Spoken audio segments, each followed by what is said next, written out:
I'd like him to share some facts about the case. Yeah. Okay. He's a lawyer. Good afternoon, everybody. Let me start. I spoke with Tawana Wyatt a couple times. She wanted to be here, was hoping to be here. This is an extremely hard time for her, coming up on this 1 year anniversary. To the point where she's commemorating India as we speak with her immediate friends and family. Right. That's where she is. That being said, she 100% wanted me to convey that certainly she's very appreciative of all the support that she's had from everyone. I certainly am. Of course, my support is not really relevant compared to Miss Wyatt's, but it's a good thing at the very least. Through tragedy comes community. And from that standpoint, the fact that with what happened to India, instead of her name being forgotten, we're here to say it loud, clear. And a couple months from now, we'll be doing the same thing, and on and on and on until we get true justice. That doesn't come in the form of a big fat check. That comes from legitimate change. That comes from an overhaul of the holding center. We all know Tim Howard's got to go. I think one of the most striking instances that I saw, that just demonstrates sort of that gang mentality, in that doesn't matter how compelling. As a law enforcement officer, the law should matter, the proof should matter. Okay, I'll get to what's going on with India's case one second, but everyone knows about the case of Mr. Metcalf, Eric Metcalf, another individual who died in custody. Some evidence has been coming to light about that. Basically, the guard stories were completely belied by the evidence. They said that he was resisting while in a gurney. Fact is, he was motionless, probably dead, as they were laughing and joking. It couldn't be more crystal clear, in terms of their stories not adding up to the video proof, which obviously video doesn't lie. Tim Howard's words were that he stands by his officers and supports them 100%. In other words, the law doesn't apply to them. They can do no wrong, no matter how overwhelming the evidence is. He's not going to enforce the law against his boys.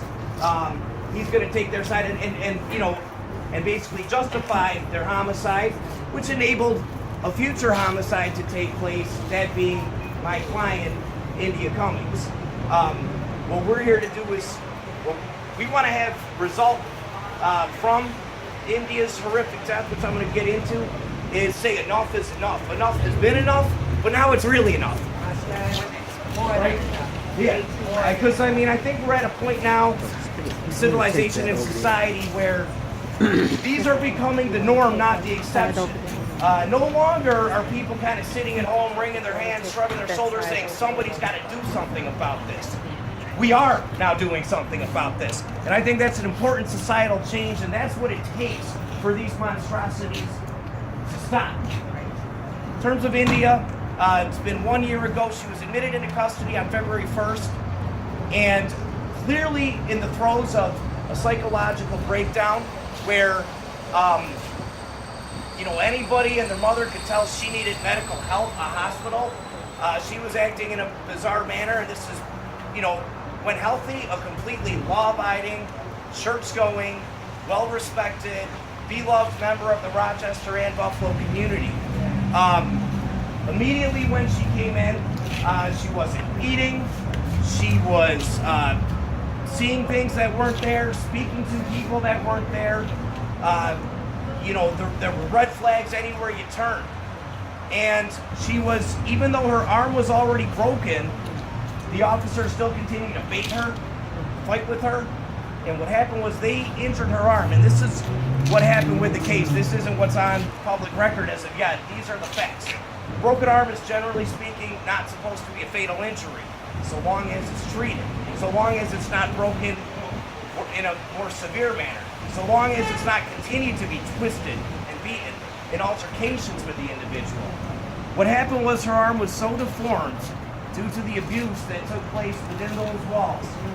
Okay? And she wasn't eating, wasn't drinking, severely dehydrating, and caused blood clots to form all throughout her body.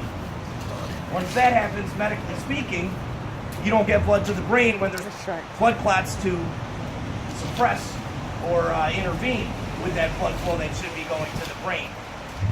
That's what happened, and that's what happened a year ago, plus a couple days, on February 17th, when she seized, went into cardiac arrest, a pulmonary embolism, and it was then and only then that the officers ran over to court and said, hey, you think she needs a hospital, Judge?